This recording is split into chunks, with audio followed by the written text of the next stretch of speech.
Hello everyone and welcome to today's video. My name is Reagan. I normally do book content and today is going to be another video. I actually have not even decided what I'm filming yet. I have two options. What am I deciding? Today's video is my tips and tricks on how I get out of a reading slump or how I would recommend you to get out of a reading slump. All readers dread the inevitable reading slump. At some point it's gotta happen. You just lose the motivation to read a small period of time or even a long period of time. I've had reading slumps that have lasted entire years before and it really does just suck. I thought I'd offer you my tips and tricks on how I like to try and get out of a reading slump and how maybe you could try to get out of a reading slump as well. So my first tip is to watch book videos. Whenever I'm feeling a little bit slumpy, I love to go watch my favorite book creators, new videos, old videos. Them having a good time reading and watching someone have a good time reading makes me want to have a good time reading, and it kind of motivates me to pick up a book. Just watching other people do something motivates you to do it, you know what I mean? I've come up with a list of a few of my favorites, and I'm mainly talking about BookTube, by the way. Sarah Crowley, she's my favorite BookTube creator. Steph Boer, I don't know how you say her last name. She was known for her recommendation videos based off tropes. A newer creator to me, not in general, she's been around forever, but Larry, I had never heard of her before. I don't know how, because she's like one of the biggest BookTube creators like ever. Love her. I don't know how I didn't see her before. Sophia K, I love her vibe. She's very calming. Medita, her content is super funny. She's just so fun to watch. My second tip is to buy a new book. Sometimes when you don't feel like reading, it's because the books you're looking at are not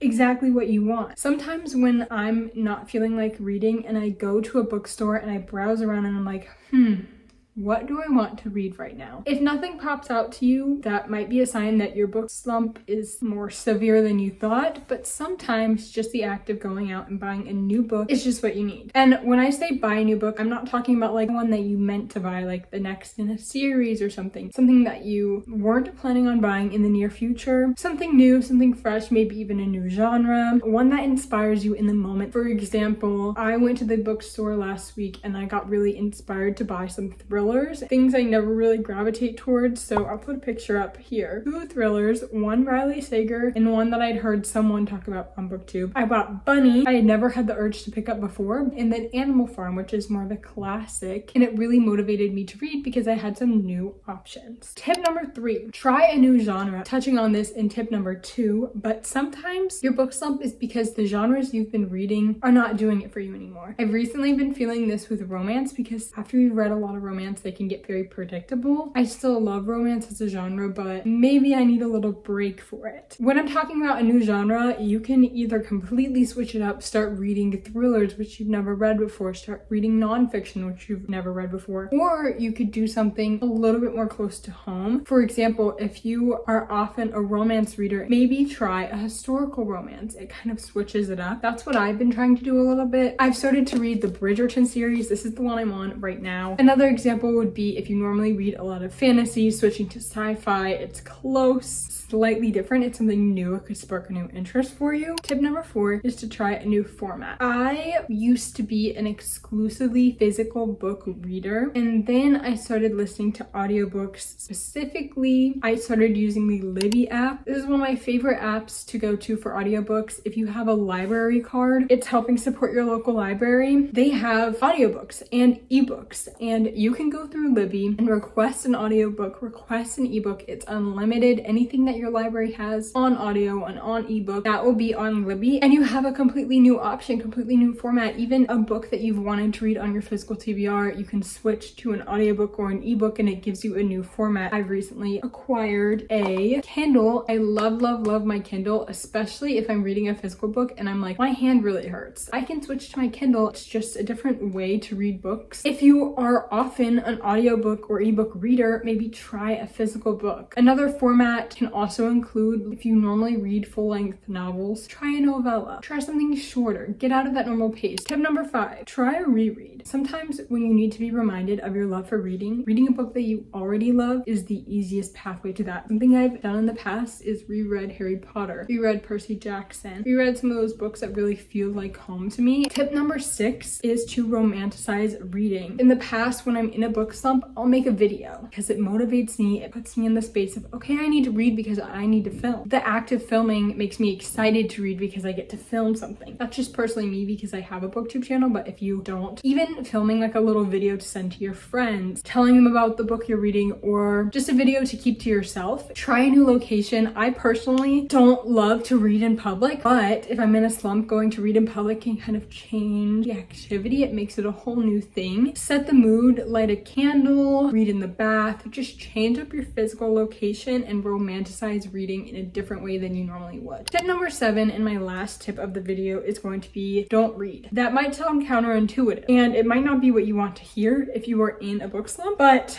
in my past experiences, forcing yourself to read can make it worse. If you've tried all of these tips and nothing is working, your best solution is just to not read. If you just let yourself breathe, give yourself a week, maybe that's all you need. Maybe you need longer. Just a reminder that it is okay to not read every day. Something I wrote down was there's not a way around it. Sometimes you have to just go through it and let it take its course. You need to take a break from reading, and that's okay. You don't have to read every day. Just thought I'd remind you. Sometimes, especially for me, because I have a booktube channel, the pressure to read every day is kind of high. I need to get books done for my wrap up. I need to get towards my reading goal. And while those things are important to me, I'd rather love reading than burn myself out on it and not be able to read for years and years and years. I hope this video helped. If you have any other tips for me or for anyone else, leave them in the comments, because honestly, everyone can use tips on how to get out of a reading slump. It's like the worst thing ever. Thank you again for watching today's video. I love you all, and I hope to see you in the next one.